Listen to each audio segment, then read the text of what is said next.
શું તમે જાણો છો કે તમારા ઘરના દીવામાં પડેલી માત્ર એક વસ્તુ તમારા આખા અઠવાડિયાનું ભાગ્ય બદલી શકે છે? જો તમારી મહેનત સફળ નથી થઈ રહી કે ઘરમાં પૈસા ટકતા નથી, તો કદાચ તમે દીવો કરવાની સાચી રીત નથી જાણતા. આજે હું તમને જણાવીશ કે રવિવારે દીવામાં કઈ એક વસ્તુ નાખવાથી પલકવારમાં ગરીબી દૂર થાય છે. વિડિયોના અંતે એક એવી ટિપ્સ છે જે તમારા ઘરની નકારાત્મકતાને જડમૂળથી ઉખેડી નાખશે, એટલે અંત સુધી બન્યા રહેજો. નમસ્કાર મિત્રો, વાર મુજબ દીવો કરવાના આ શાસ્ત્રોક્ત ઉપાયો જાણીને તમે પણ હેરાન રહી જશો. ચાલો જાણીએ દરેક દિવસનું રહસ્ય. જો તમે હજુ સુધી અમારી ચેનલને સબસ્ક્રાઇબ નથી કરી તો અત્યારે જ કરો, અને આ માહિતી જો તમને ગમે તો વિડીયોને લાઇક જરૂર કરજો. સોમવારે દીવામાં થોડા ચોખા નાખવા જોઈએ. તેનાથી ઘરમાં શાંતિ જળવાઈ રહે છે અને દેવીઓનો કાયમી વાસ થાય છે.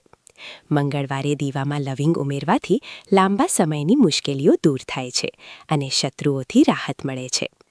બુધવારે દીવામાં હળદર રાખવાથી માં મહાલક્ષ્મી પ્રસન્ન થાય છે અને આર્થિક લાભ લાવે છે.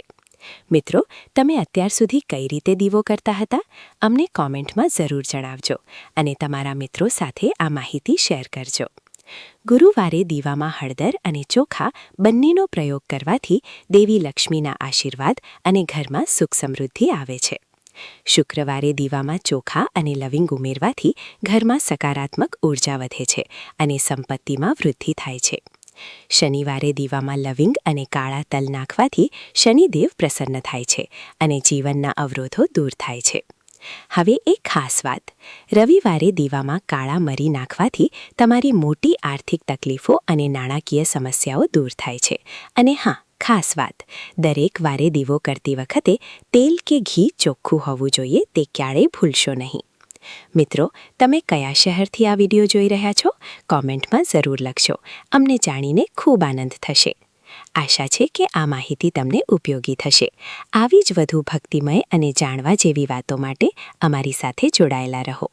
આ વિડીયો તમારા પરિવાર અને મિત્રો સાથે શેર જરૂર કરજો, જેથી તેમનું પણ કલ્યાણ થાય. મળીએ નવા વિડીયોમાં. જય શ્રી કૃષ્ણ.